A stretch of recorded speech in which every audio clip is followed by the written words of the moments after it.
Can I just take a moment to brag about the bushcraft style shelter my 3-year-old has made?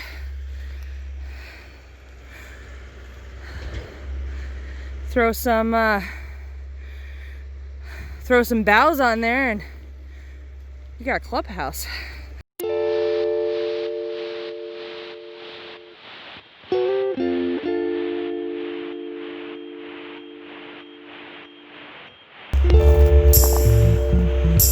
Hey, yeah, I forgot my safety glasses. Always wear safety glasses. I'll grab them out of the truck. My risk. Don't do that to yourself. Drop those right over the soon-to-be driveway. Now I gotta take care of them.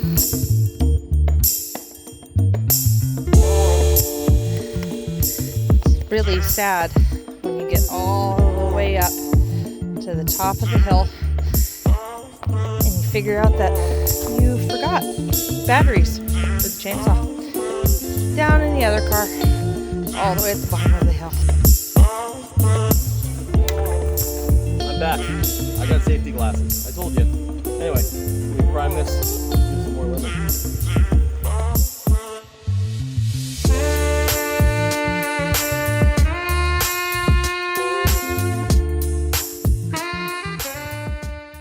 So, about 10 years ago, the land was logged, and because of that, we've got big sections of logs that are, well, they were just dumped and left. Some of them are huge. Could be a hill, and then you look closer and no, it's a pile of logs that were left. It makes for some really weird terrain in places you're not expecting it.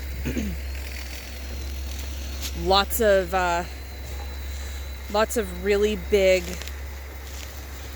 stumps left behind, and depending on the mushrooms that are on them, sometimes you can figure out what it was. This one had some very large red mushrooms growing off of it this past fall. Well, you can kind of see that's what's left of one there. But the type of mushrooms that were here, that tells us that this was a hemlock. So this was a very, very large hemlock.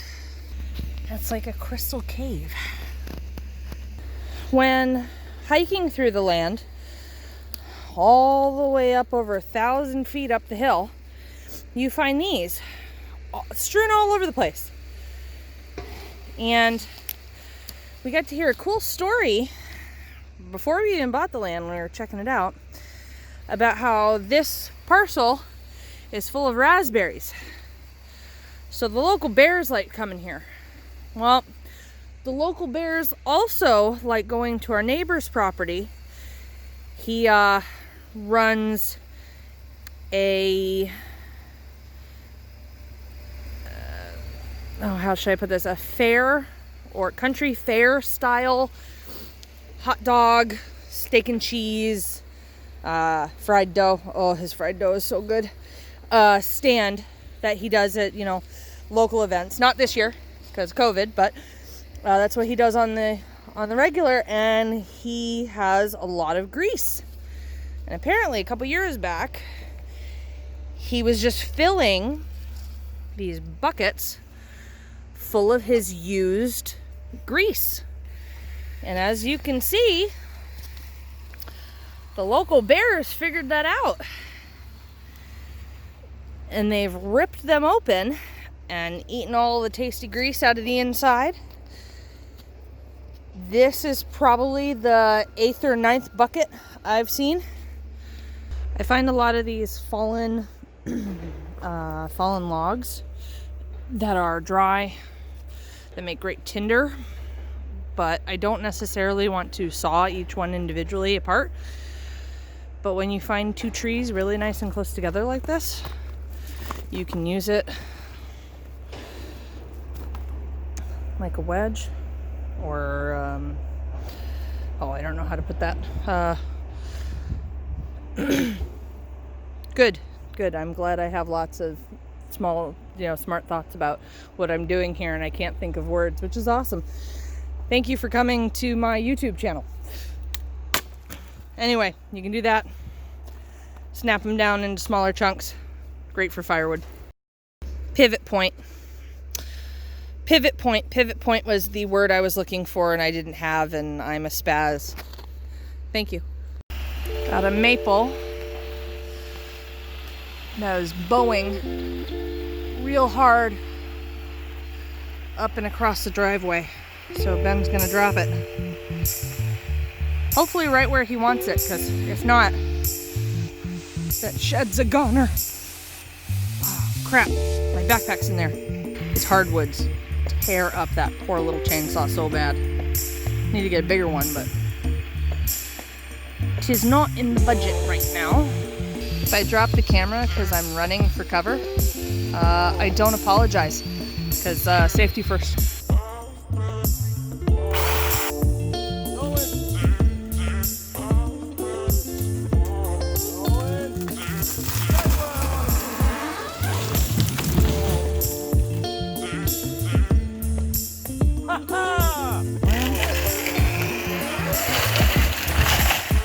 Exactly where we wanted it. I did it. That chainsaw is only meant for 10-inch trees. And yes, another safety advisory. I should probably be wearing a hard hat. But we did it. We got it where we wanted it. And there's some beautiful wood in here. So more to come. The main part of the tree is really nice and straight. I want to keep that. Yep. And then this branch off here is super cool. This could really look really cool if it was implanted in the wall. And it's like an archway. Yep. In it, in between, and then cobwood up to like the angle. Someone trying to photobomb over there. Yeah. What about it? And then oddly enough, there's another one here that could make an even smaller section of weight. No, there's some really cool stuff. Splits off really nice and like that perfect, U at the bottom of it. Yeah, some furniture options and stuff like that too. So I think it's striped maple. It's going to be hardwood. It'll last a long time.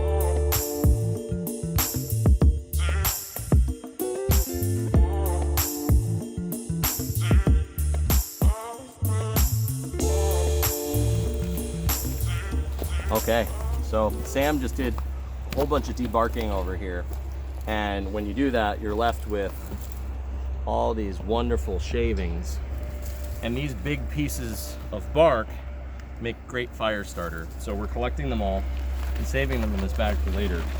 Now we're gonna have to let it dry out a bit because everything's pretty wet out here, but once it does dry out, that stuff will light up like nothing, which will make things a lot easier for us when we're trying to start our fires. We're still using a lot of newspaper and little twigs that we find around, but having these shavings, and we're gonna do a video later about collecting some fat wood, that will help us a lot with our fire starting. We plan on building a little bit of an outdoor kitchen so we can make coffee and cook some basics while we're out here, because we've been spending a lot of time out here, and even though we're only 10 minutes from civilization, that 10 minutes is a lot of time when you compound it back and forth and making meals at the house. We want to be here as much as we can. What I'm going to do is, I don't have all the right things to make it the way I exactly want it, so I'm just going to use this string as a rough line to get the bench top started. And I'm going to take a piece of charcoal. I'm going to mark where I want those cuts to go.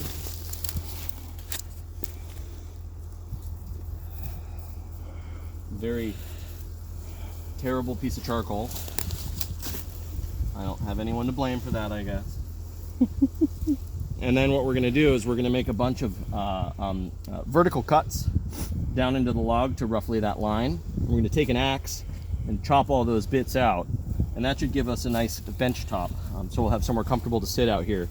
And then we'll affix that to some legs and have a new fireplace sitting spot. So we'll get more of this on video so you can see how to make one of your own.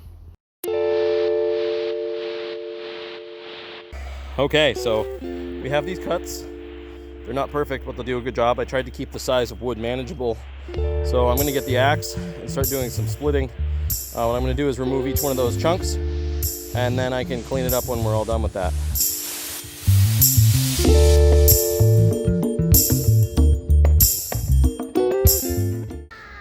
Well, that was tiring, and we ran out of time for today.